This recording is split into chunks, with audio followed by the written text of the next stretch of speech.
A'udzubillahi minasyaitonirrajim. Bismillahirrahmanirrahim.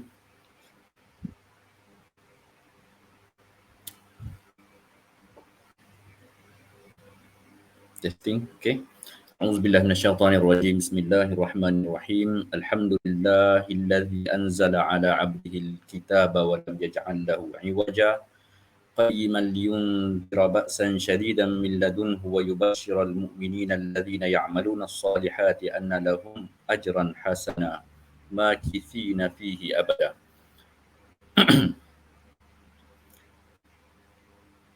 Okay, alhamdulillah wassalatu wassalamu ala rasulillah wa ala alihi wa sahbihi ajma'in.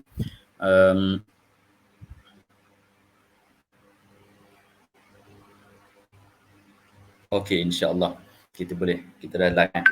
Bismillahirrahmanirrahim. Assalamualaikum warahmatullahi wabarakatuh. Alhamdulillah hari ini kita dapat bertemu pada petang Jumaat yang mulia ini, dan insya-Allah pada program ini iaitu bual bicara dari Al-Quran menuju kemakmuran.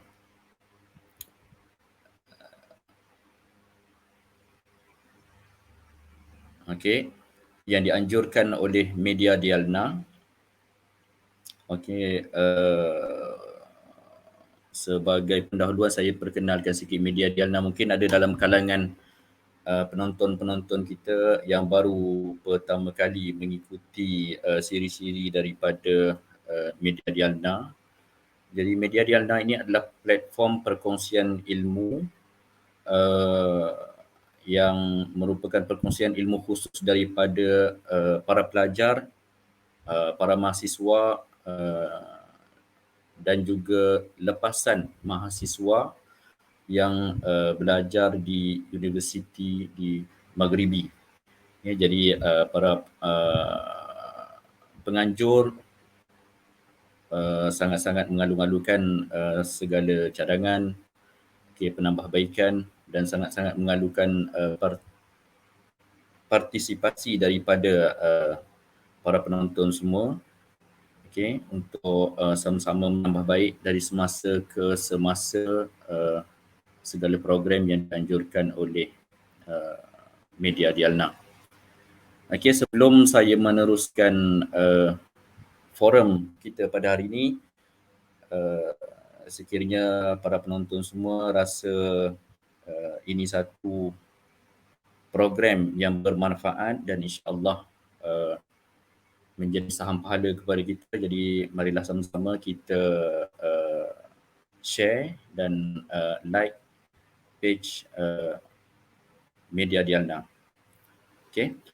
Jadi pada hari ini alhamdulillah kita dipertemukan dan kurniakan peluang untuk bersama-sama dengan tetamu undangan istimewa kita. Orangnya orang Malaysia tapi sekarang berada di Tanah Haram Makkah. Sangat bertuah kita dengan medium internet ni dapat kita bertemu, alhamdulillah. Jadi bersama kita Profesor Madya Dr. Ahmad Wifaq bin Mukhtar yang tidak asing lagi. Profesor Madya Dr. Ahmad Wifaq bin Mukhtar, apa khabar Doktor? Sihat? Alhamdulillah, barakallahu fikum. Alhamdulillah wa fikum barakallah. Jadi saya rasa walaupun ramai dah sangat-sangat mengenali tetamu kita ataupun panel kita Dr. Ahmad Wifaq, Profesor Madya Dr. Ahmad Wifaq Mukhtar, saya suka juga untuk berkongsi serba sedikit maklumat ataupun intro beliau. Dr. Ahmad Wifaq, Profesor Madya Dr. Ahmad Wifaq bin Mukhtar adalah anak jati Pahang, berasal daripada Pekan Pahang. Merupakan alumni Universiti Ibn Tufail, Kentra, yang mana beliau telah menamatkan peringkat sarjana muda di Universiti Ibn Tufail. Kemudian di peringkat master dan PhD pada tahun 2005 hingga 2008 di University Maulai Ismail Martinez, Morocco. Selain daripada itu, beliau juga sekarang merupakan pensyarah kanan ataupun Profesor Madya di Fakulti Syariah dan Undang-Undang Universiti Sains Islam Malaysia USIM dan bekas timbalan pengarah INFAD iaitu Institusi Penyelidikan dan Pengurusan Fatwa Sedunia USIM. Beliau juga merupakan panel pakar syariah JAKIM dan ahli jawatan kuasa fatwa di wilayah persekutuan dan juga di Perlis. Selain itu, beliau juga sekarang adalah menjawat jawatan sebagai fellow penyelidik di Liga Muslim Sedunia di Makkah Al-Mukarramah. Ahlan wa sahlan, Doktor. Jadi, tajuk kita pada hari ini, sebenarnya tajuk kita pada hari ini, fokus kita adalah berkenaan dengan satu gagasan yang dibawakan secara khususnya boleh kita katakan dibawakan oleh almarhum Dr. Farid Al-Ansari. Tapi secara umumnya memang ini satu gagasan yang dibawa oleh para ulama ahli Al-Quran, iaitu daripada Al-Quran, dari Al-Quran menuju kemakmuran. Kalau dalam istilah yang ataupun gagasan yang dibawa oleh Dr. Farid Al-Ansari, minal Quran ila al-Umran. Betul Dr. Wifaq? Ya, betul. Okey, jadi insya-Allah pada hari ini objektif forum kita adalah untuk kita sama-sama mendapat sedikit intro ataupun sedikit pendahuluan madkhal berkenaan dengan apa yang dikatakan, apa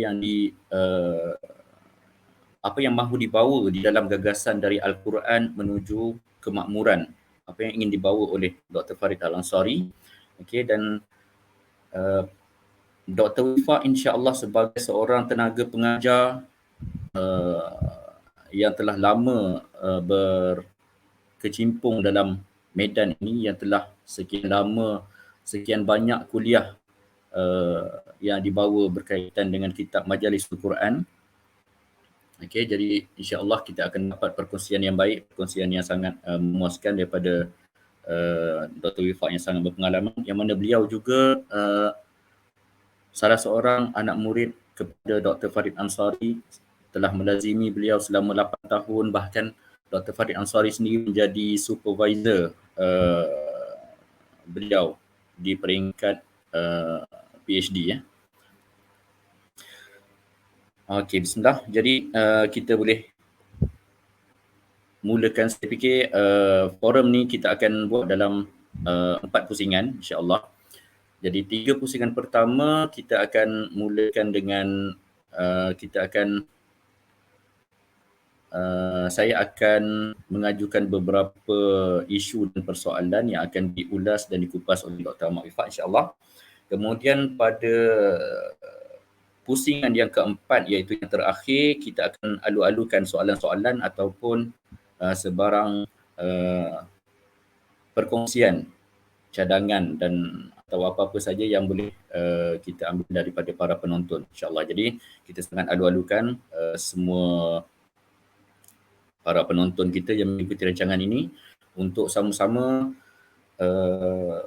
komen ataupun memberi cadangan ataupun mengulas atau mencatat sebarang isi-isi yang penting, isi-isi yang baik ataupun cadangan-cadangan yang baik di ruang komen. Okey, jadi Dr. Wifaq, kita dah sedia untuk masuk ke pusingan yang pertama Ya. Apa? Okey, insya-Allah. Maknanya daripada tajuk yang kita bawakan hari ini, dari Al-Quran menuju kemakmuran. Okey, dari Al-Quran menuju kemakmuran. Jadi kita nak minta di awal bicara ni untuk doktor mengulas ataupun membentangkan berkenaan dengan asal usul gagasan ini, okey, dan latar belakang gagasan ini, dan apakah dia kaitan dengan interaksi kita dengan Al-Quran, apakah dia kepentingan gagasan ini untuk kita yang sentiasa berinteraksi dengan Al-Quran, terutamanya di bumi Malaysia ini sebagai rakyat Islam di bumi Malaysia. Tafadhal. Bismillahirrahmanirrahim. Alhamdulillah rabbil alamin wassalatu wassalamu ala asyrafil anbiya'i wal mursalin wa ala alihi wa sahbihi ajma'in. Subhanaka la ilma lana illa ma 'allamtana innaka antal alimul hakim wa la hawla wa la quwwata illa billahil aliyyil azim. Allahumma ij'al a'malana kullaha salihah wa liwajhika khalisah wa la taj'al fiha li ahadin syai'a amma ba'd. وخير ما أحييكم به تحية الإسلام وتحية الإسلام السلام السلام عليكم ورحمة الله وبركاته. Waalaikumsalam. Terima kasih pertamanya kepada Tuan Moderator kita Fadil Ustaz Muhammad Nur Azam bin Rasdi yang merupakan pensyarah di Fakulti Pengajian Quran dan Sunnah USIM dan juga merupakan sahabat lama sejak daripada sekolah rendah lagi sehinggalah ke universiti, masa belajar dan seterusnya sampai sekarang masih bekerja di tempat yang sama, di universiti yang sama, alhamdulillah. Dan juga terima kasih juga kepada penganjur kita media Dialna, pelajar-pelajar lepasan Morocco yang berusaha untuk mewujudkan satu platform untuk sama-sama kita berkongsi ilmu, dan juga kepada para penonton sekalian, semoga Allah Subhanahu Wa Taala menerima dan memberkati majlis kita pada hari yang mulia ini, pada hari Jumaat. Jadi pertamanya mengenai tajuk yang dikemukakan ataupun gagasan yang diperkenalkan dari Al-Quran menuju kemakmuran, minal Quran ilal umran, yang merupakan gagasan yang telah diperkenalkan oleh guru kami di Morocco dahulu, di Maghribi, iaitu almarhum Syekh Dr. Farid Al-Ansari rahimahullahu ta'ala, yang mana beliau telah menulis beberapa penulisan buku, dan juga secara amalian juga beliau telah mengadakan majlis-majlis Al-Quran untuk merealisasikan gagasan ini. Jadi persoalannya bagaimana mengenai asal usul ataupun definisi ataupun apakah yang dimaksudkan dengan minal Quran ilal umran, dari Al-Quran menuju ke. Jadi kalau kita perhatikan dalam Al-Quran Al-Karim, dan kalau kita imbas kepada awal sejarah manusia lagi, sejak Nabi Adam diciptakan oleh Allah Subhanahu Wa Taala, seperti mana yang kita tahu Nabi Adam berada dalam syurga yang penuh kemakmuran, penuh kenikmatan. Namun setelah berlakunya pelanggaran kepada perintah Allah Subhanahu Wa Taala, Nabi Adam telah diturunkan ke bumi, yang mana Allah Ta'ala merakamkan dalam banyak ayat Al-Quran. Antaranya Allah Ta'ala sebut dalam surah Taha, qala habita minha jami'a ba'dukum li ba'din adu fa imma ya'tiyannakum minni huda faman ittaba'a hudaya fala yadhillu wa la yashqa. Allah Ta'ala kata pada Nabi Adam dan isterinya Siti Hawa, turunlah kamu berdua, dan juga mereka akan menjadi permusuhan antara syaitan dan manusia itu berpanjangan. Yang kita nak cerita di sini mana Allah Ta'ala menyatakan pada Nabi Adam bahawa fa imma ya'tiyannakum minni huda, jika datang kepada kamu hidayah, petunjuk daripada aku, maka sesiapa yang mengikutinya maka dia tidak akan sesat. Fala yadhillu wa la yashqa, dia tidak akan sesat dan dia tidak akan menderita. Sebab tu sambungan ayat tu Allah Ta'ala kata wa man a'rada an dhikri fa inna lahu ma'isyatan dhanka. Siapa yang berpaling daripada peringatan aku, daripada ayat-ayat aku, maka dia akan hidup dalam kehidupan yang sengsara. Jadi Allah Subhanahu Wa Taala mengetahui bahawa dunia ini bukan seperti syurga. Mana dunia ni macam-macam ujian, macam-macam perkara yang akan berlaku di dunia ini. Nabi Adam yang sebelum ini seronok menikmati nikmat syurga, tiba-tiba berada di tempat yang penuh dengan ujian, penuh dengan macam-macam masalah. Maka Allah Ta'ala kata, kalau kamu nak hidup makmur, hidup dengan penuh kenikmatan, kamu ikut petunjuk aku, fala yadhillu wa la yashqa. Kamu tidak akan sesat dan juga kamu tidak akan sengsara. Dan itu juga Allah Ta'ala nyatakan dalam surah Al-Baqarah. Qul nahbitu minha jami'a fa imma ya'tiyannakum minni huda faman tabi'a hudaya fala khawfun 'alaihim wa la hum yahzanun. Dan kami katakan, turunlah kamu berdua, kamu semua sekali ke dunia ini, dan jika datang kepada kamu petunjuk dari aku, yang mana Allah Ta'ala ulang, hudaya, petunjuk daripada aku, siapa yang mengikuti petunjuk aku, Allah Ta'ala kata, fala khawfun 'alaihim wa la hum yahzanun. Mereka tidak akan ditimpa dengan ketakutan, kebimbangan, kegelisahan. Wala hum yahzanun, dan mereka juga tidak akan bersedih, tidak akan berduka cita. Jadi inilah yang kita maksudkan, bahawa siapa yang mengikut hidayah Allah Ta'ala, petunjuk Allah Ta'ala, dia tidak akan hidup dalam ketakutan, dalam kebimbangan. Khususnya kita sekarang ni macam-macam, kita takut apa yang akan berlaku di dunia ini sekarang yang menimpa kita. Jadi Allah Ta'ala dah beritahu, siapa yang ikut petunjuk aku, dia tidak akan takut, dia tidak akan hidup dalam ketakutan, dalam kebimbangan, dan juga tidak akan bersedih, maknanya akan hidup bergembira. Dan inilah yang dimaksudkannya kemakmuran, apabila kita mengikut perintah Allah Ta'ala, mengikut petunjuk yang Allah Ta'ala beritahu tadi, hudaya, petunjuk aku, bukan petunjuk yang lain, bukan petunjuk manusia, bukan apa yang dikemukakan oleh manusia, tetapi apa yang diturunkan oleh Allah Subhanahu Wa Ta'ala. Jadi itu asal, maksudnya Allah Ta'ala dah tahu dah Nabi Adam akan turun di bumi ini, manusia perlu kepada petunjuk, perlu kepada hidayah Allah Subhanahu Wa Ta'ala untuk mereka hidup di dunia ini dengan panduan Allah Ta'ala, dengan petunjuk Allah Ta'ala, supaya mereka dapat hidup dengan makmur, dengan baik, dengan elok di muka bumi ini. Dan begitulah kita dapati bahawa Allah Ta'ala memutuskan para rasul, para nabi, zaman berzaman, berterusan, sampailah ke nabi kita yang terakhir, rasul yang terakhir, nabi kita junjungan besar Nabi Muhammad sallallahu alaihi wasallam. Sama juga Allah Ta'ala nyatakan perkara yang sama.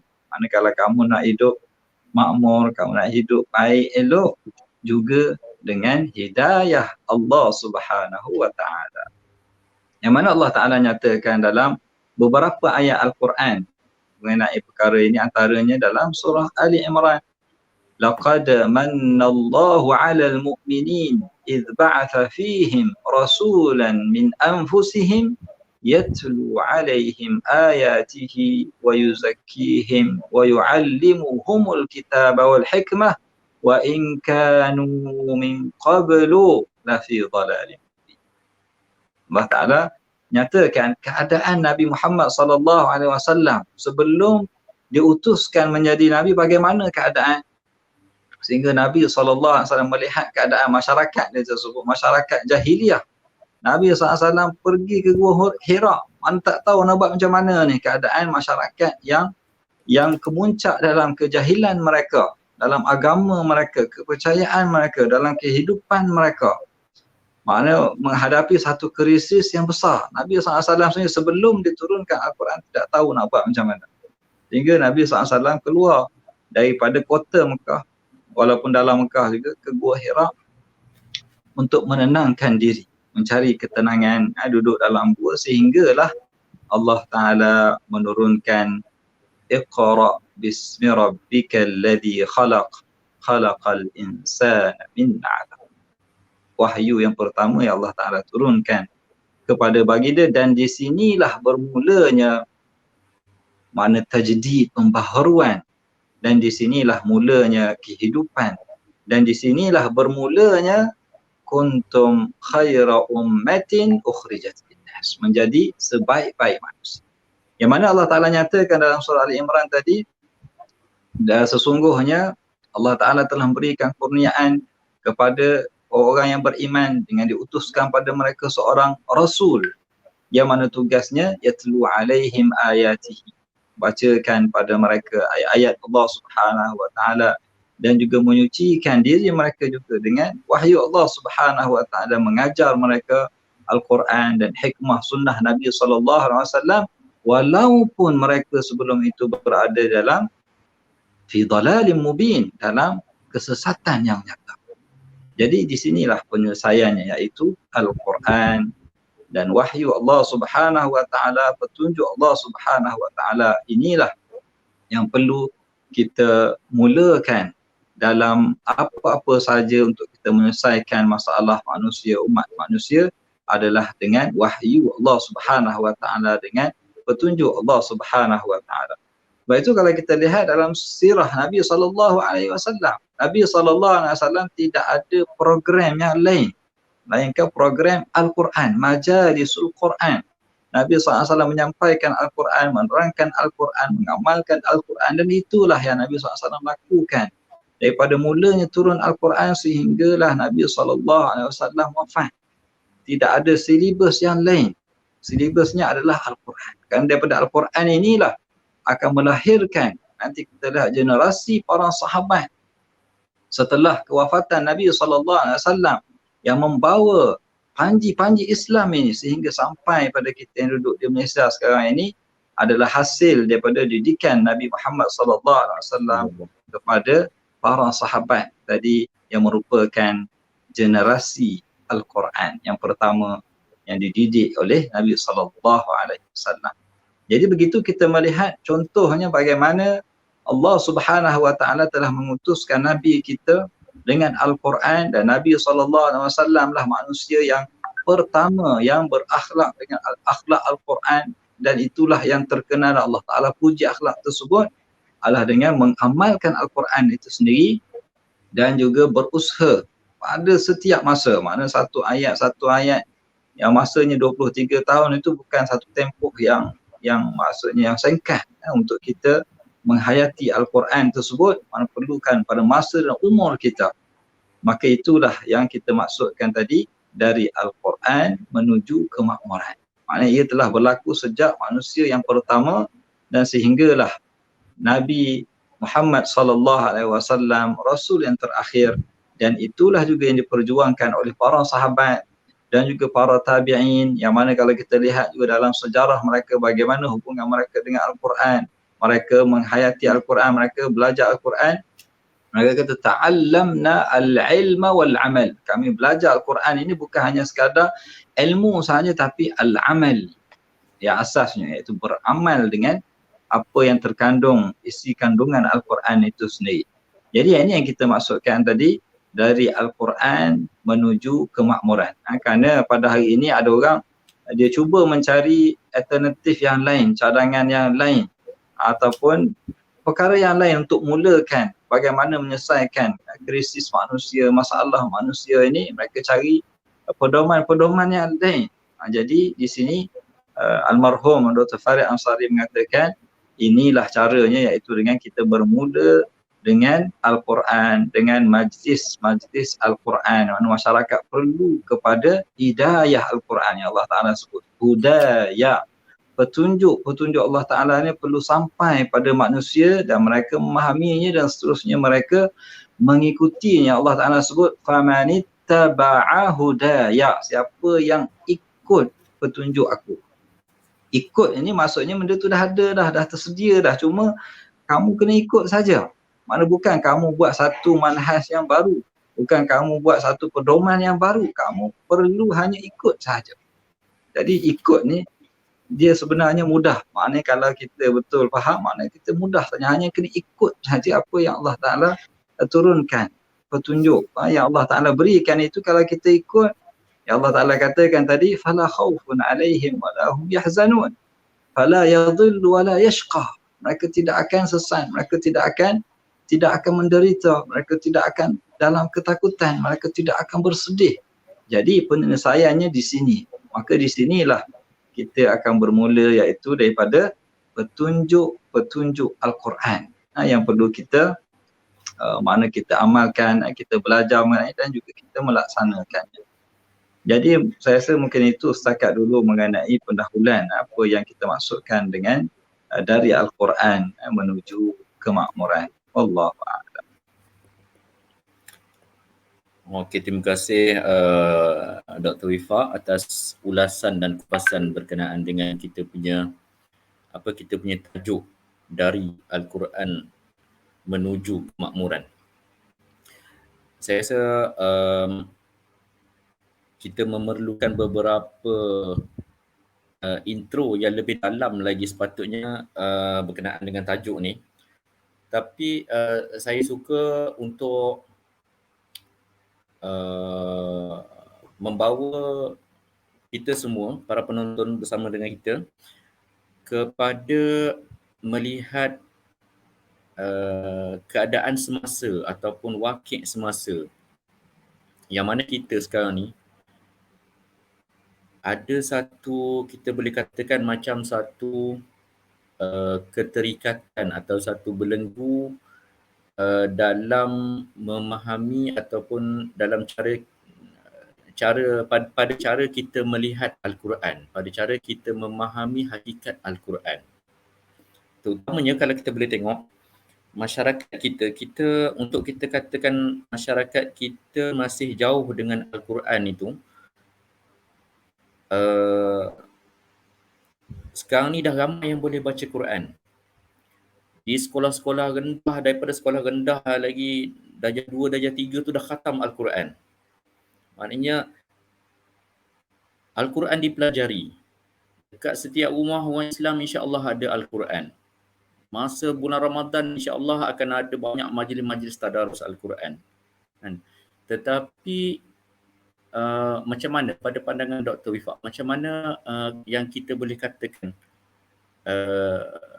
adakah wakil sekarang ni, adakah bentuk interaksi yang sebenar, adakah bentuk interaksi yang kita amalkan sekarang ni dengan Al-Quran adalah bentuk interaksi yang ideal, yang sebenar, yang mana yang dimahukan oleh Al-Quran sendiri? Apakah punca situasi ini terjadi dan apakah tindakan yang kita boleh lakukan? Tafadhal, Doktor. Barakallahu fiikum, jazakallahu khairan. Jadi mengenai perkara yang dibangkitkan dalam wakil kita, masyarakat kita khususnya di Malaysia pada hari ini, alhamdulillah, maknanya keadaan umat Islam yang mereka ramai di kalangan mereka yang mempunyai kesedaran tentang kepentingan Al-Quran. Jadi ini dah satu maknanya dah tersedia pada kita satu perkara yang amat mudah untuk kita meneruskan apa gagasan yang kita sebutkan tadi dari Al-Quran menuju kemakmuran. Bila dah ada kesediaan dalam masyarakat kita, mereka dah bersedia, mereka berminat, mereka suka pada Al-Quran, mereka mengetahui kepentingan Al-Quran, maka ini lebih mudah untuk kita meneruskan dengan menyampaikan apa yang perlu dan bagaimana untuk kita berinteraksi ataupun bertaamul dengan Al-Quran itu sendiri.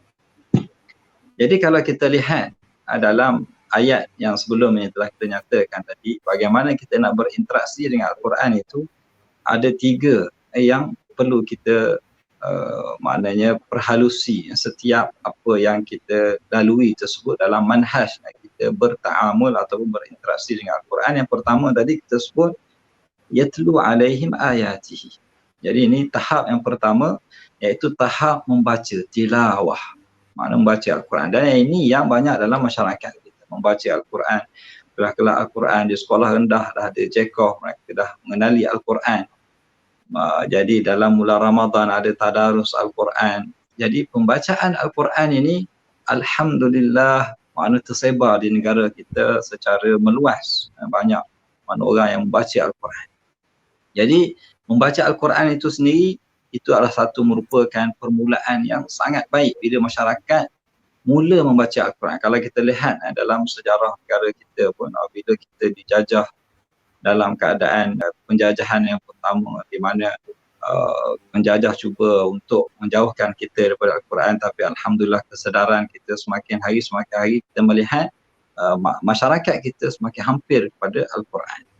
Jadi ini satu perkembangan yang amat baik dalam masyarakat kita, kerana kita dah sampai pada satu tahap yang pertama tadi, membaca Al-Quran itu telah berlaku secara meluas. Jadi kita lihat pula pada peringkat yang kedua, iaitu mempelajari Al-Quran, memahami Al-Quran. Jadi yang ini tahap yang kedua. Jadi dalam masyarakat kita berapa ramai orang yang faham Al-Quran? Ini satu persoalan.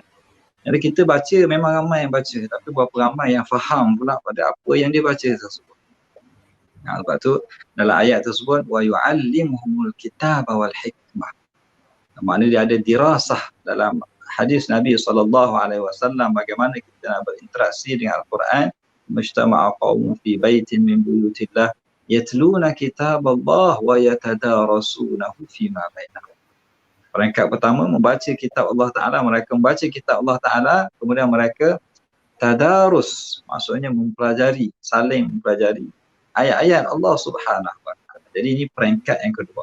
Jadi peringkat yang kedua ini mungkin ramai yang mempelajari, maksudnya mempelajari bukan kita maksudkan mempelajari tajwid. Itu tajwid tu di marhalah yang pertama tadi, tilawah, bagaimana kita nak membaca Al-Quran dengan sebutan yang betul, dengan makhraj yang betul, dan itu memang sepatutnya, dan itu juga mendapat ganjaran yang disebutkan oleh Nabi SAW.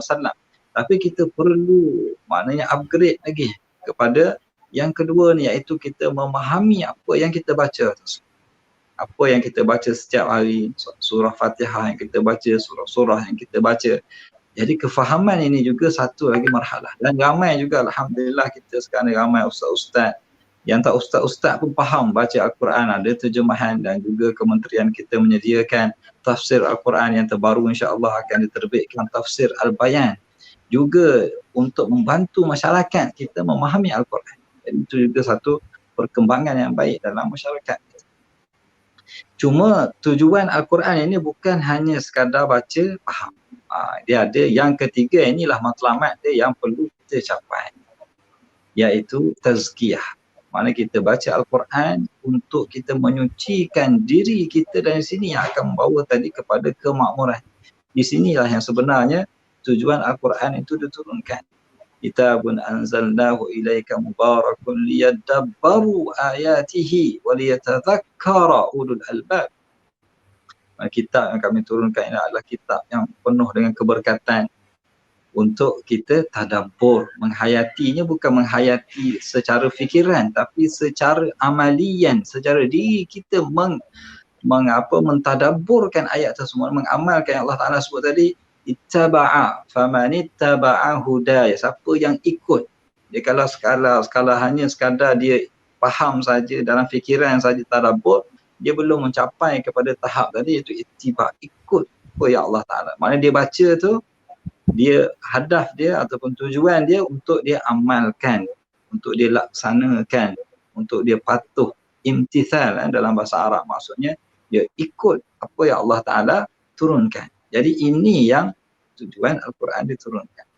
Jadi kalau kita lihat juga bagaimana pada zaman Nabi SAW Allah Ta'ala rakamkan dalam kisah surah Abasa Umi Maksum, Abasa wa tawalla an ja'ahu al-a'ma wa ma yudrik la'allahu yazzakka atau yadhakkaru fatanfa'ahu dhikra.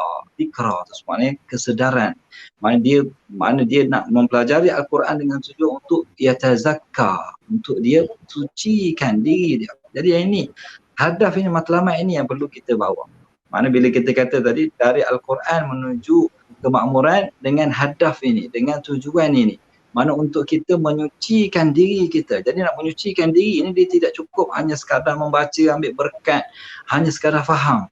Tidak memadai. Mesti kita kena masuk peringkat yang terakhir, iaitu tujuan asal Al-Quran itu diturunkan, iaitu untuk kita ikut dan kita yatazakka. Kita sampai pada tahap peringkat, kita bila kita tengok perintah Allah Ta'ala, kita ikut. Bila Allah Ta'ala kata buat, kita buat.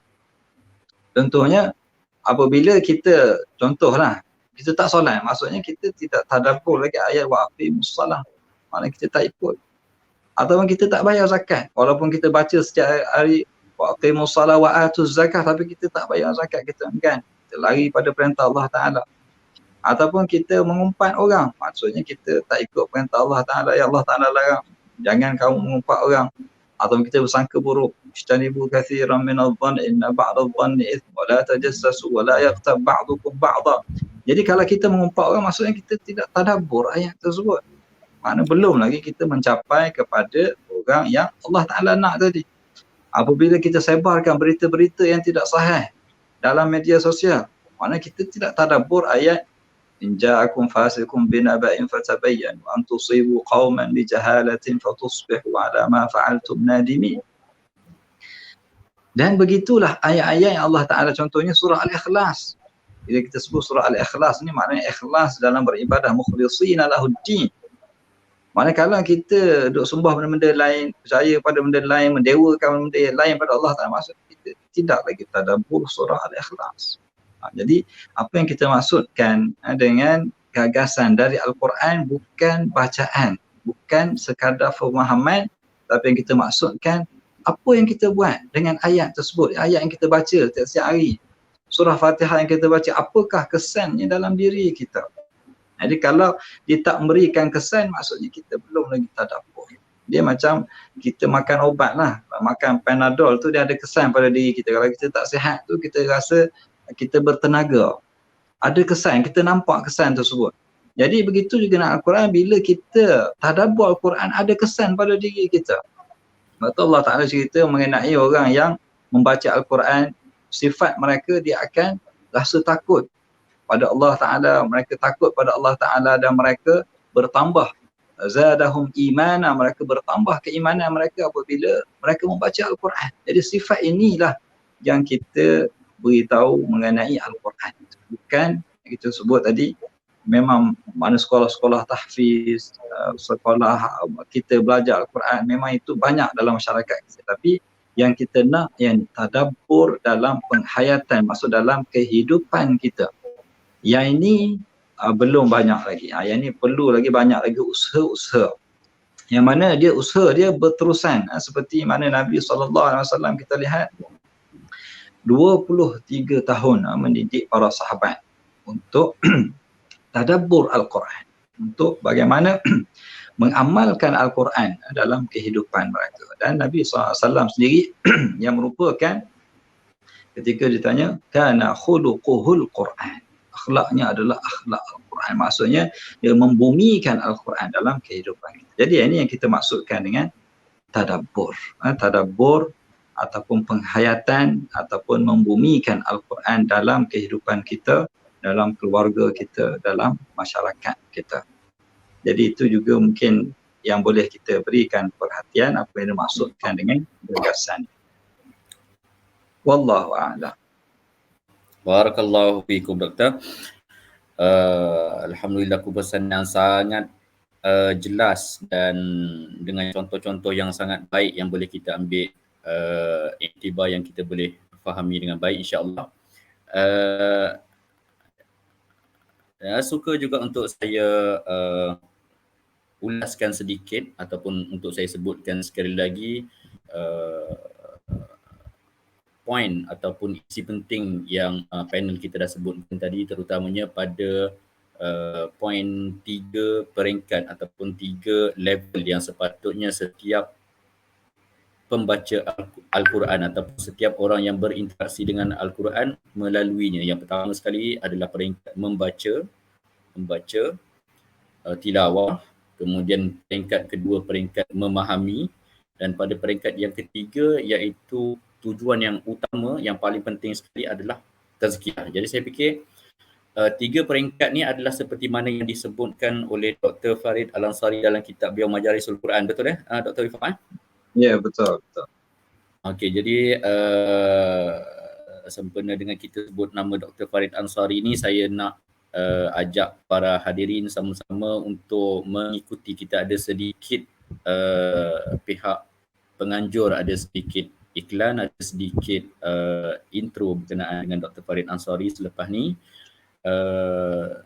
Jadi dalam masa 2-3 minit mari kita sama-sama saksikan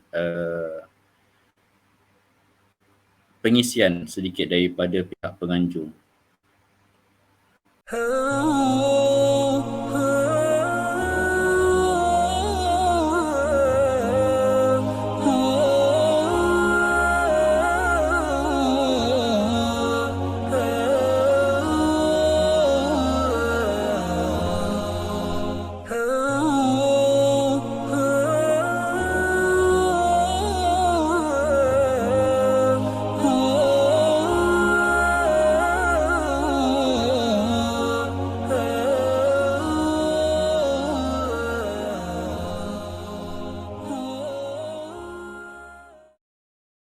اللهم رب الناس أذهب البأس اشفه أنت الشافي لا شفاء إلا شفاءك شفاء لا يغادر سقما اللهم إني أسألك من عظيم لطفك وكرمك وسترك الجميل أن تشفيه وتمده بالصحة والعافية اللهم لا ملجأ ولا منجى منك إلا إليك إنك على كل شيء قدير.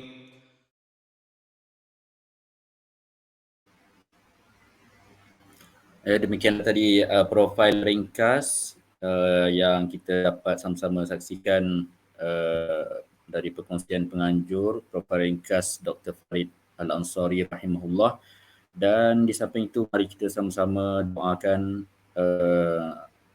seluruh muslimin dan muslimat, khususnya para sahabat-sahabat kita, para ahli keluarga kita, dan juga terutamanya sahabat yang kami kasihi, Ustaz Faizal yang sekarang berada pada stage ke-5, sedang dapat rawatan di Hospital Selayang kerana dijangkiti wabak COVID. Mari kita sama-sama doakan, insya-Allah mudah-mudahan Allah Subhanahu Wa Taala menerima doa kita, memudahkan dan memberikan kesembuhan yang segera kepada beliau dan kepada semua ahli keluarga kita dan semua muslimin dan muslimat yang diuji terutamanya dengan wabak COVID pada ketika ini. Jadi kita teruskan lagi Dr. Wifaq dengan pusingan yang ketiga, insya-Allah. Dan sebelum tu saya galakkan, saya alu-alukan juga kepada para penonton semua, sekiranya ada sebarang komen, ada sebarang persoalan, ada sebarang cadangan, boleh sama-sama kita typekan pada ruangan komen, okey, untuk sama-sama kita pilih, walaupun mungkin di akhir nanti kita akan cuba sedaya upaya untuk memilih beberapa soalan untuk kita sama-sama kupas dan sama-sama ambil manfaat, insya-Allah. Dan belum terlambat lagi untuk kita sama-sama share program ni kepada kawan-kawan kita, rakan-rakan kita yang lain. Mudah-mudahan jadi saham pahala kita, jadi manfaat, jadi ilmu yang bermanfaat dan jadi satu jariah kepada kita, insya-Allah. Jadi pada pusingan ketiga, soalannya, setelah kita diberikan satu info ataupun latar belakang berkenaan dengan gagasan dari Al-Quran menuju kemakmuran, dan kita dapat melihat satu target ataupun satu benchmark yang perlu kita capai bagi setiap yang berinteraksi dengan Al-Quran. Yang mana telah diterangkan tadi, ada 3 step tadi tu. Tilawah, kemudian faham, kemudian tazkiyah. dan kita juga telah diberi pencerahan berkenaan dengan bentuk ataupun satu pattern ataupun satu kebiasaan interaksi dalam kalangan masyarakat kita yang mana telah dikupas oleh panel tadi, oleh Dr. Wifaq tadi. Jadi sekarang ni, Dr. Wifaq, macam mana, apa pandangan Dr. Wifaq berkenaan dengan praktikal ataupun secara amalinya? Tadi kita mungkin banyak bercakap berkenaan dengan teori, jadi secara amalinya, bagaimanakah bentuk amali, bagaimanakah bentuk praktikal yang sepatutnya setiap daripada kita yang ingin berinteraksi dengan Al-Quran amalkan supaya dengan proses itu ataupun dengan kaedah yang betul, kaedah interaksi yang betul itu boleh kita mencapai daripada tahap tilawah kepada tahap faham kepada tahap tazkiyah. Tafadhal, Doktor. Barakallahu fiik, jazakallahu khairan. Jadi mengenai bagaimana untuk kita berinteraksi dengan Al-Quran dalam kehidupan kita seharian, dalam keluarga kita, dalam masyarakat kita. Jadi bagaimanakah kita boleh terapkan kaedah ini ataupun gagasan ini dari Al-Quran menuju kemakmuran. Caranya seperti mana yang telah kita maklumi tadi bahawa almarhum Dr. Farid Al-Ansari rahimahullah, dia telah perkenalkan gagasan ini, di mana yang juga setelah saya maknanya mengikuti majlis Al-Quran beliau di Meknes dahulu, dan juga apa yang ditulis oleh beliau dalam kitabnya dan penulisannya, bagaimana kaedah dalam kitab Majalis Al-Quran dijelaskan secara terperinci mengenai dawabit, bagaimana cara-cara kita untuk membina ataupun melaksanakan majlis-majlis Al-Quran ini. Dan beliau sendiri menulis kitab Majlis Al-Quran tersebut dalam bentuk majlis-majlis. Majlis yang pertama, ayat-ayat yang pertama, majlis kedua, ayat yang kedua, dan begitulah seterusnya. Dan itu juga yang saya cuba menulis pada setiap hari majlis Al-Quran, satu ayat ataupun dua ayat untuk dijadikan majlis harian.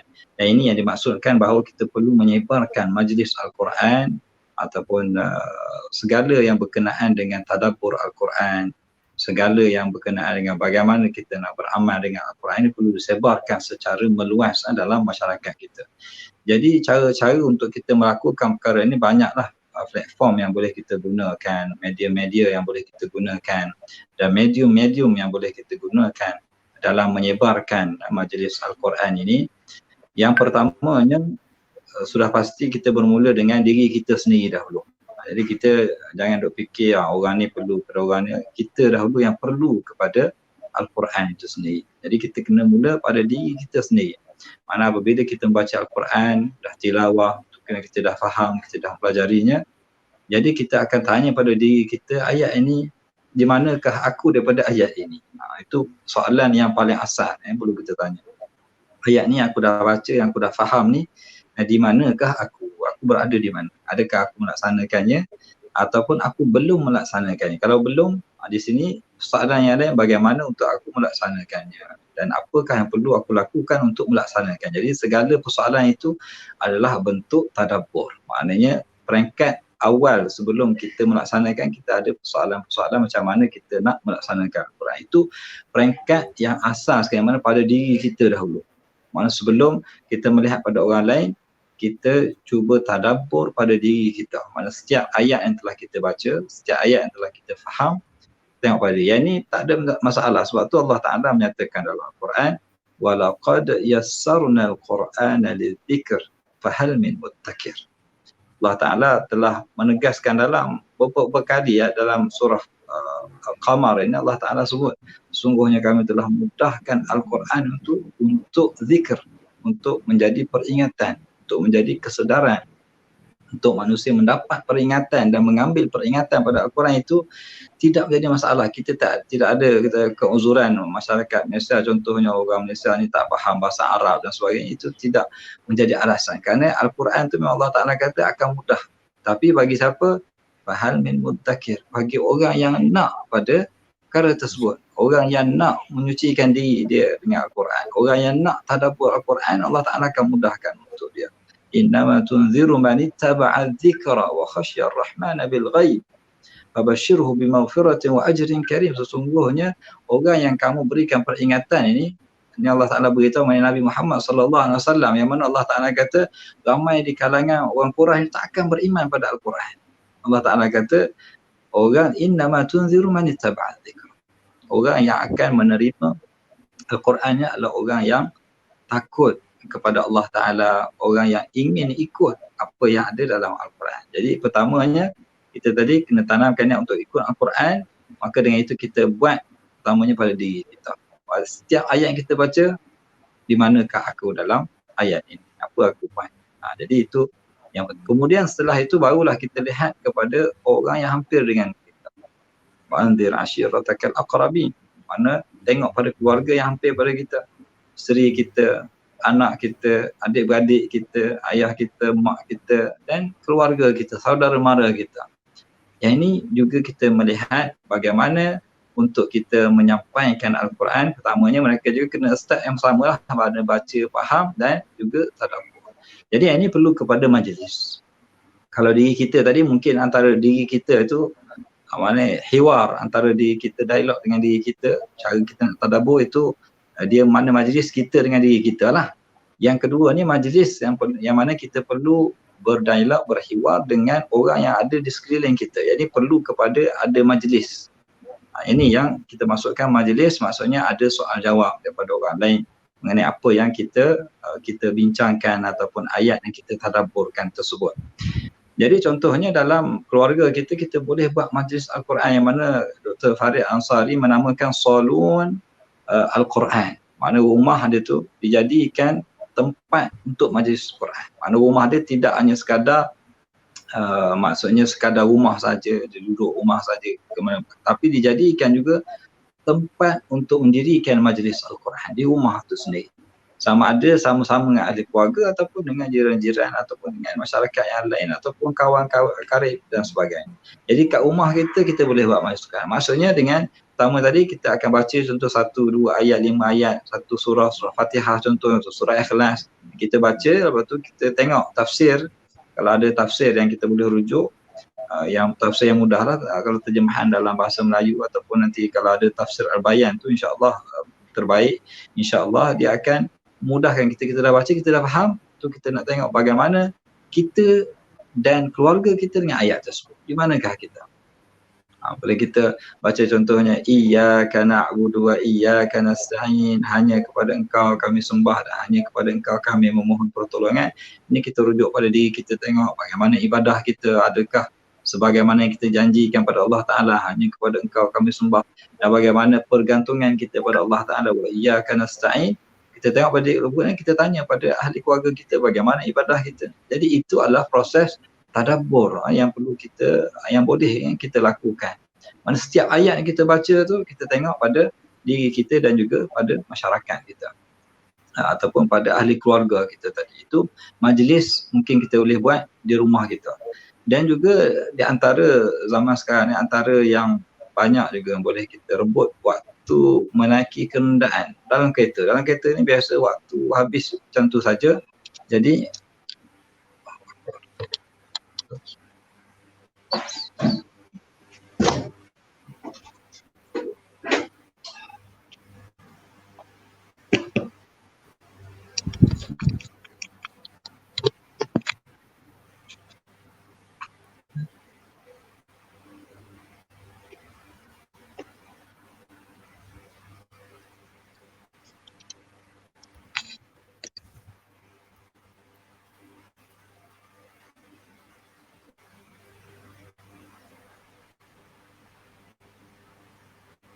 maaf, terputus.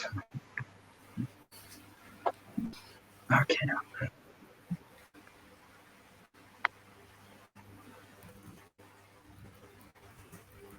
Okey, boleh dengar Boleh. Sila Doktor. Okey. Jadi dalam kita sebut tadi, dalam kita melaksanakan majlis Al-Quran ni kita boleh buat di rumah. Dan boleh juga kita buat dalam kereta contohnya, sama-sama keluarga, ahli keluarga kita boleh maknanya melaksanakan majlis tersebut dengan secara simple, yang mana kita boleh buat secara formal dan secara tidak formal pun boleh kita buat. Maksudnya kita contoh tanya anak kita apa yang dia faham tentang ayat ni, kemudian dia beritahu apa yang dia faham. Jadi kita tanya pula apa yang kamu buat dengan ayat ni. Contoh itu cara mudah saja. Maknanya kita tak perlu nak menjadikan bahawa majlis Quran satu perkara yang susah dan sebagainya.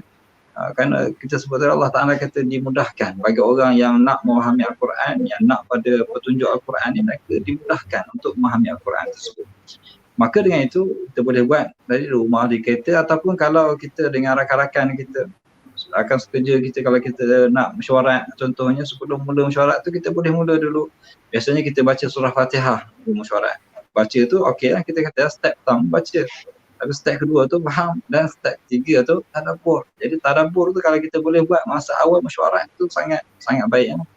Kita dah baca Fatihah tadi, lepas tu kita cuba apa yang kita faham daripada surah Fatihah dan apa yang kita buat daripada surah Fatihah tersebut. Jadi itu juga cara yang boleh kita buat. Atau kalau cikgu nak mengajar anak murid dia, kalau online pun ataupun secara mana terus semuka pun boleh, dia mula sebelum mula kelas dia mula satu ayat dan terangkan apa maksud dia dan bagaimana untuk beramal dengannya. Itu juga cara boleh kita gunakan. Kita sebut tadi rakan sekerja kita, kalau kita jumpa borak-borak, kita ambil satu ayat, kita bincang. Dan ini yang dilakukan oleh para sahabat tadi. Mereka kalau berjumpa tu mereka tanya ayat ni apa maksud dia dan bagaimana untuk beramal. Yang tadi kita sebut, yatazakka, dia nak kepada penyucian diri. Jadi yang ini yang perlu kita sebarkan. Ini budaya bagaimana untuk tadabbur Al-Quran dalam kehidupan ini, yang perlu kita sebarkan dalam masyarakat kita. Mana bukan hanya kita tadi bacaan tadi kita dah sebut, alhamdulillah ramai orang baca Al-Quran, tapi kita nak cubakan upgradekan lagi kita punya hubungan kita, interaksi kita dengan Al-Quran, iaitu lebih kepada bagaimana untuk kita beramal dengan Al-Quran itu sendiri. Jadi kaedah ini boleh kita lakukan secara meluas. Mana kita tak perlu, mana seperti mana Dr. Farid kata, kita tidak perlu kepada peralatan yang canggih nak buat majlis Quran, tak perlu kepada modal yang besar. Mana semua ni boleh buat secara spontan saja. Mana kita boleh buat. Tapi dengan syarat tadilah kita kena faham dulu Quran, sebab nanti ada pula ajaran-ajaran sesat, buat ajaran sendiri, faham Quran ikut dia sendiri. Lepas tu kita kata kena faham tu, kena belajar tu satu step. Mana baca, belajar tu, faham tu kena dulu. Mana dan kefahaman ni tak perlu nak belajar faham Quran seperti Imam Tabari, Imam Qurtubi, itu mana cukup kita faham di mana ke arah ayat tersebut. Apa ayat ni maksudkan. Mana kita dah faham apa ayat ni, arahnya ke mana, dan kita boleh tadabbur ayat tersebut. Jadi tak semestinya kita kena baca tafsir yang besar tu barulah boleh kita tadabbur. Mana tidak perlu kepada itu. Mana kita jadikan perkara yang mudah saja untuk masyarakat kita tadabbur Al-Quran. Jadi mungkin itu dulu. Wallahu a'lam. Jazakumullahu khairan, barakallahu fiik Doktor. Sedar tak sedar kita dah pukul 4-6 minit kan, sekejap je. Kalau ikutkan saya ni, saya nak tambah lagi beberapa round lagi ni, biar jadi 10 round pun tak apa, banyak lagi. Bila semakin banyak dikupas oleh panel kita, makin banyak lagi persoalan, percambahan dalam minda kita yang kita rasa perlukan kepada penerangan ataupun pencerahan, terutamanya dalam aspek berinteraksi dengan Al-Quran. Adakah kita ni sebenar-benarnya dah mencapai tahap berinteraksi dengan Al-Quran, ataupun di manakah kedudukan kita sendiri, diri kita sendiri dulu dalam tahap interaksi dengan Al-Quran. Tapi walaupun saya seperti yang dijanjikan pada pusingan yang keempat ini, kita akan raikan beberapa soalan ataupun beberapa komen daripada para pendengar, daripada para penonton di luar sana. Okey, boleh Doktor, saya bacakan ada 2 soalan daripada para penonton kita. Yang pertama daripada Puan Zailah. Ya. Okey, antara penyakit yang paling serius dalam masyarakat Islam kita adalah rasuah dan fitnah. Apa pandangan Doktor? Doktor boleh jawab dulu ataupun saya baca dua-dua soalan terus satu-satu Okey. Okey, tafadhal. Barakallahu fiik. Terima kasih Dr. Zailah, Profesor Madya, Dr. Zailah. Mengenai soalan yang dibangkitkan, antara penyakit yang serius dalam masyarakat Islam kita adalah rasuah dan fitnah. Apa pandangan doktor? Jadi jelas Islam mengharamkan rasuah, mengharamkan memfitnah, maksudnya buat tuduhan kepada orang lain.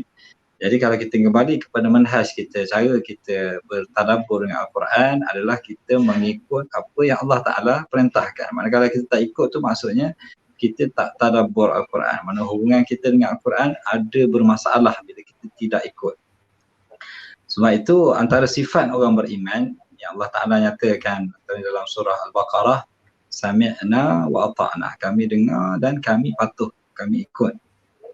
Dan sifat orang Bani Israel, orang Yahudi ni, mereka dengar juga Al-Quran, dengar juga wahyu Allah Ta'ala, tapi mereka kata sami'na wa asayna, kami dengar tapi kami tak nak buat. Jadi begitulah juga dengan orang yang melanggar perintah Allah Ta'ala. Contoh mereka yang ambil rasuah ataupun menyebarkan fitnah, melakukan kerosakan di atas muka bumi. Sedangkan Allah Ta'ala menyatakan secara jelas, wala ta'kulu amwalakum bainakum bil batil wa tudbu biha ila al-hukam li ta'kulu fariqan min amwalin nasi bil ithn wa antum ta'lamun. Allah Ta'ala melarang perkara tersebut. Jadi kalau kita mendakwa bahawa kita ikut Al-Quran, mana kita memang tidak boleh mengambil rasuah. Jadi mudahnya bila kita ambil rasuah, maksudnya kita telah membelakangkan apa yang telah Allah Ta'ala nyatakan. Mana kita belum lagi mencapai pada tahap tadabbur tadi. Mana belum lagi kita mencapai, mana kalau ramai orang makan, maksudnya ramai dalam masyarakat kita masih lagi belum ikut panduan Al-Quran. Maksudnya usaha kita untuk mengajak masyarakat kita kepada Al-Quran masih lagi perlu digandakan. Tak boleh kita nak tahu masyarakat kita dalam keadaan yang baik, sedangkan mereka contohnya mengamalkan rasuah ramai dalam masyarakat. Jadi mana perlu lagi kita mengadakan majlis-majlis Al-Quran yang berikan kesedaran kepada masyarakat kita. Sebab itu kita perlu sampaikan, maknanya mungkin di antara sebabnya tidak sampai pada mereka contoh ayat-ayat mengenai pengharaman rasuah dan juga bagaimana balasan yang Allah Ta'ala sediakan pada mereka dalam hadis-hadis Nabi SAW. Mungkin dari sudut mereka tidak ada kesedaran tersebut, mereka perlu banyak lagi dalam mana aktiviti kita, program kita, berikan kesedaran dalam masyarakat kita mengenai apa yang telah Allah Ta'ala nyatakan dalam Al-Quran. Jadi Islam secara jelas memang tidak ada lah makna Islam suruh makan rasuah ke suruh buat fitnah, tu memang tidak ada. Jelasnya Islam mengharamkan perkara tersebut.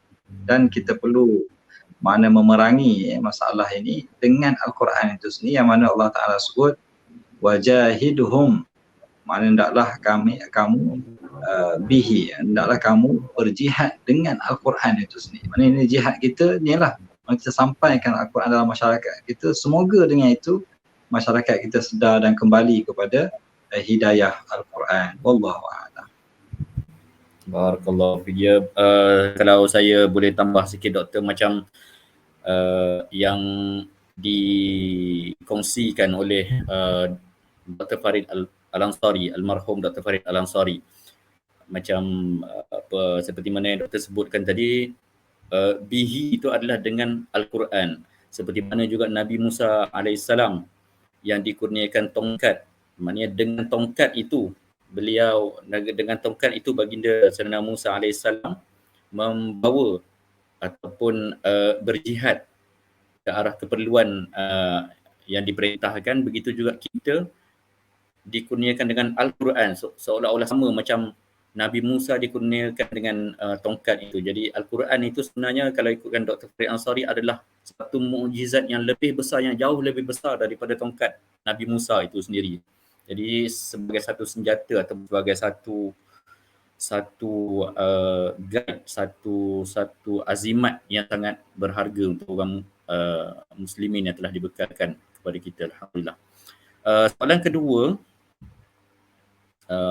salam Dr. Rifat, saya ingin bertanya, antara tujuan KPM mewujudkan sekolah tahfiz dini ialah untuk melahirkan pelajar tahfiz yang ulul albab. Boleh doktor terangkan sedikit makna ulul albab tersebut berdasarkan kefahaman doktor? Terima kasih doktor. Barakallahu fiik. Silakan doktor, boleh ulas. Jazakallahu khairan. Terima kasih kepada Muhammad Zulkarnain di atas soalan mengenai ulul albab. Jadi KPM mewujudkan sekolah tahfiz yang mana untuk melahirkan ulul albab. Ulul albab ni di antara istilah Al-Quran yang Allah Ta'ala sebutkan dalam banyak ayat Al-Quran, li ulil albab, bagi orang yang mempunyai lub ni, dia akal lah, orang yang berakal. Tapi sini bukan maksud berakal macam kita semua berakal lah, haiwan saja yang tidak berakal. Bukan itu yang dimaksudkan, tapi orang yang menggunakan akal dia dan dia menghayati apa yang ada dalam Al-Quran tersebut dan dia mengamalkannya. Seperti yang kita sebutkan tadi lah, mana orang yang beramal dengan Al-Quran, mereka lah ulul albab. Sebab itu antara yang Allah Ta'ala sebut dalam surah Ali Imran, alladzina yadhkuruna Allaha qiyaman wa qu'udan wa ala junubihim wa yatafakkaruna fi khalqis samawati wal ard rabbana ma khalaqta hadha batilan subhanaka faqina adzaban nar. Ini adalah kata-kata ulul albab yang Allah Ta'ala. Mereka ni ingat pada Allah Ta'ala, takut pada Allah Subhanahu wa Ta'ala, dan mereka berinteraksi dengan apa yang mereka lihat, apa yang mereka lalui dalam kehidupan mereka, semua yang mereka hubungkan dengan Allah Subhanahu wa Ta'ala. Maka inilah ulul albab. Inilah yang kita sebutkan tadi, bahawa orang yang bila dia baca Al-Quran dan dia bawa dalam masyarakat mereka apa yang mereka faham pada Al-Quran, dan mereka beramal dengan Al-Quran, dan juga masyarakat mereka juga mereka ingin beramal dengan Al-Quran, maka inilah ulul albab. Cumanya bila kita gunakan istilah tersebut, dia istilah yang bagus, tapi bukanlah hanya sekadar dia sebagai satu maknanya slogan sahaja. Maknanya kita nak menjadi ulul albab tapi kita tak buat. Jadi masalah dia adalah pada tindakan kita. Mana kalau dia kata sekolah tahfiz saya sekolah ulul albab, nama saja tapi tidak mengamalkan Al-Quran, maka kita tak boleh kata ini sekolah ulul albab.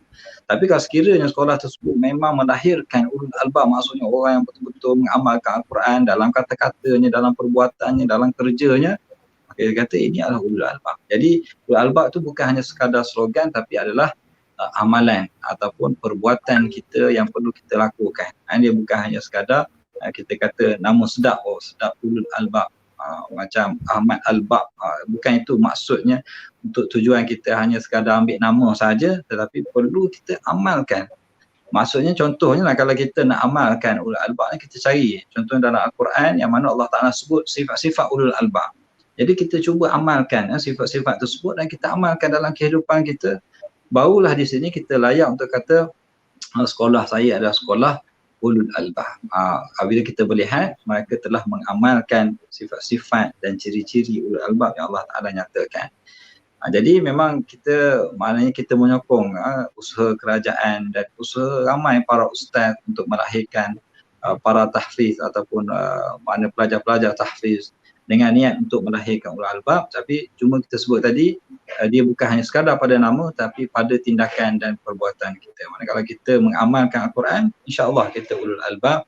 Tapi kalau kita meninggalkan Al-Quran atau meninggalkan Al-Quran ataupun hanya sekadar baca sahaja tanpa pemahaman ataupun faham sahaja tanpa pengamalan, maka itu belum lagi mencapai kepada tahap ulul albab tadi. Wallahu a'lam. Masya-Allah, barakallahu fikum. Jadi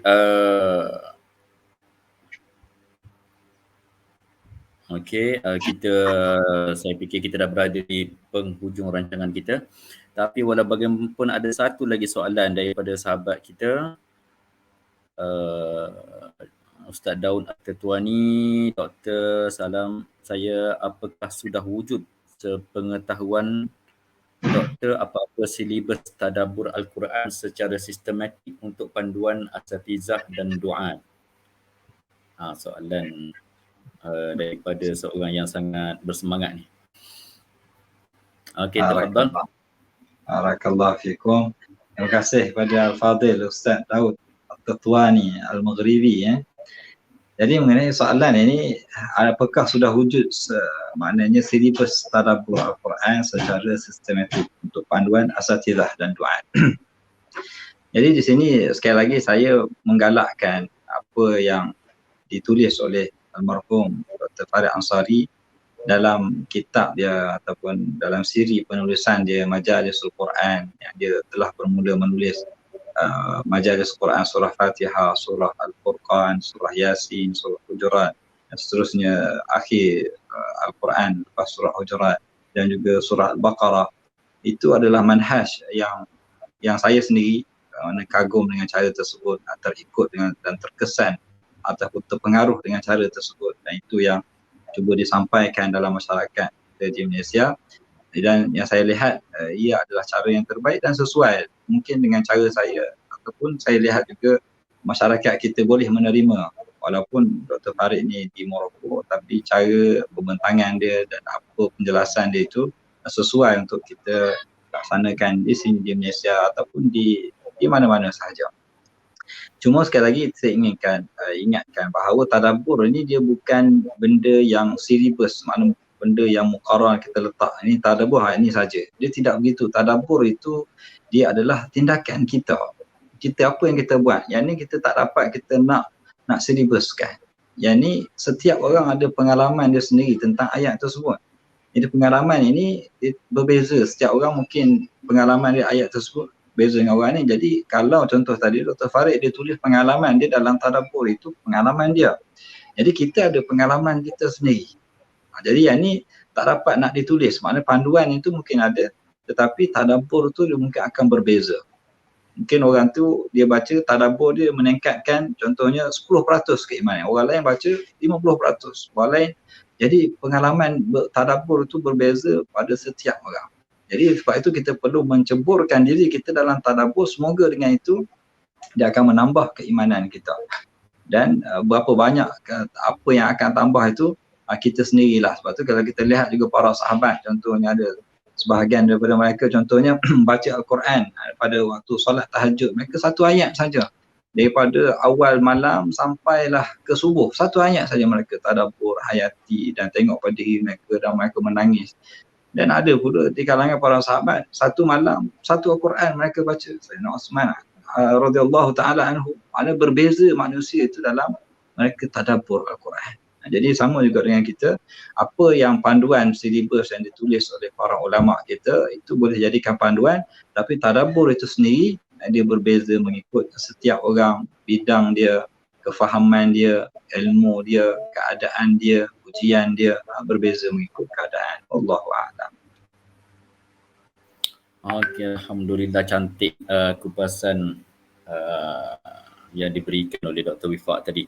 Dan daripada kupasan tersebut juga saya percaya masih meninggalkan beberapa persoalan, membuka pintu, membuka ruang kepada beberapa persoalan lain yang saya percaya saya sendiri, bahkan para penonton semua di luar sana, ada sesuatu perkara yang perlu diterokai, yang perlu difahami dengan lebih lanjut. Antaranya kita boleh katakan apakah sebenarnya mafhum ataupun apakah sebenarnya arti tadabbur ni. Betul ke selama ni kefahaman kita, apa yang kita faham terhadap istilah tadabbur? Apakah beza antara tafsir dan tadabbur? Dan daripada pencerahan daripada ulasan yang diberikan oleh Dr. Wifaq tadi, seolah-olah setiap manusia, setiap daripada kita ni mempunyai keahlian untuk tadabbur. Betul ke macam tu? Maknanya saya ni, contohnya kita, anak kita yang baru sekolah darjah 2, darjah 3, adakah dia juga mempunyai keahlian? Boleh ke dia bertadabbur? Daripada pencerahan, daripada perkongsian Dr. Wifaq tadi, seolah-olah tadabbur ini boleh dilakukan oleh semua orang. Dan saya rasa soalan-soalan ni saya kongsikan juga, dan para penonton di luar sana pun sama-sama juga mempunyai persoalan yang sama. Bahkan daripada sudut praktikalnya, macam mana cara kita nak membawa majlis Al-Quran di dalam keluarga kita, sesama sahabat kita. Kadang-kadang tu memang kita ada niat nak bawa, tetapi nak mencetuskan tu, nak memulakan tu kan. Macam mana cara nak mulakan tu? Nak mulakan, kaedah nak memulakan tu, kadang-kadang kita perlukan panduan. Jadi saya rasa semua persoalan-persoalan ni kita rangkulkan dan kita tulis elok-elok dalam nota. InsyaAllah akan ada siri yang seterusnya daripada pihak penganjur. Okay. Kita tak jawab dulu dekat sini sebab masa kita dah tamat. InsyaAllah akan ada siri-siri yang seterusnya. Dan untuk kali ini kita ucapkan Jazakumullahu khairan. Terima kasih banyak kepada Profesor Madya Dr. Ahmad Wifaq bin Mukhtar, panel kita pada hari ini, di atas pengisian yang sangat unik yang jarang dapat kita dengar. Dapat kita manfaatkan hari ini, alhamdulillah. Dan terima kasih juga kepada pihak penganjur iaitu Media Dialna di atas usaha yang telah dilakukan untuk menjayakan rancangan seperti ini. Mudah-mudahan ilmu yang kita perolehi dipayungi barakah, dicucuri rahmah insya-Allah, dan menjadi satu ibadah bagi kita dan wasilah untuk kita memperbaiki lagi interaksi kita antara kita dengan Allah Subhanahu Wa Taala, terutamanya melalui kalamnya iaitu Al-Quran Al-Karim. Jadi satu dua patah perkataan terakhir daripada panel Dr. Wifaq, cadangan ataupun nasihat terakhir. 2 minit saya bagi. Okey, terima kasih barakallahu fiik. Jadi sebagai penutupnya dan juga sebagai permulaannya untuk kita tadabbur, saya cadangkan untuk kita sama-sama tadabbur surah Fatihah yang kita baca setiap hari, yang kita baca pada setiap rakaat dan setiap kali kita solat. Inilah permulaan kita dan nama dia juga Al-Fatihah, maksudnya permulaan. Jadi kita bermulalah dengan tadabbur surah Fatihah. Kita baca, memang kita dah baca dah. Kita faham, kita tengok apakah maksudnya dan seterusnya bagaimana untuk kita mengamalkannya dalam kehidupan kita. Yang ini perlu kita lakukan, insya-Allah. Dan saya berharap dan saya rasa insya-Allah setiap pada kita boleh untuk tadabbur surah Fatihah, kerana memang itu yang kita baca dan mungkin itu yang kita boleh faham dan yang itu yang kita boleh menghayatinya dalam solat kita dan di luar solat kita. Dan dia akan menambah kekhusyukan kita insya-Allah bila kita tadabbur surah Fatihah. Jadi insya-Allah itulah yang saya cadangkan untuk pada siri yang pertama ini ataupun siri ini. Insya-Allah nanti kita akan ada sambungan-sambungannya dalam siri yang akan datang insya-Allah. Jadi setakat itu dulu. Terima kasih kepada moderator dan juga penganjur dan juga tidak lupakan para penonton sekalian. Assalamualaikum warahmatullahi wabarakatuh. Waalaikumsalam warahmatullahi wabarakatuh. Jadi saya di akhir rancangan ini minta maaf berbanyak-banyak. Terima kasih banyak kepada pihak penganjur, kepada panel Al-Fadil Profesor Madya Dr. Ahmad Wifaq bin Mukhtar, dan terima kasih banyak juga kepada para penonton semua yang setia menonton, dan mohon kemaafan juga daripada saya kerana sekiranya tidak dapat menyampaikan dengan baik dan tidak dapat menunaikan setiap pertanyaan yang dibawakan. InsyaAllah kalau ada waktu-waktu yang mendatang, ada program ini diteruskan seterusnya, kita akan bawa ke program-program yang akan datang. Jadi semoga daripada program ini kita dapat manfaat yang lebih lagi, dapat mengambil, yang pentingnya kita dapat mencapai objektif membaca Al-Quran, iaitu mengambil Al-Quran sebagai az-zikr, sebagai peringatan.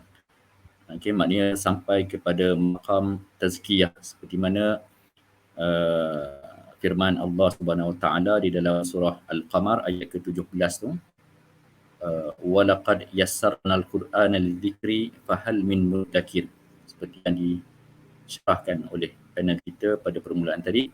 Jadi saya tutup forum kita pada hari ini dengan ucapan wabillahi taufiq wal hidayah. Assalamualaikum warahmatullahi wabarakatuh, dan semoga berjumpa lagi di masa akan datang. Assalamualaikum warahmatullahi wabarakatuh.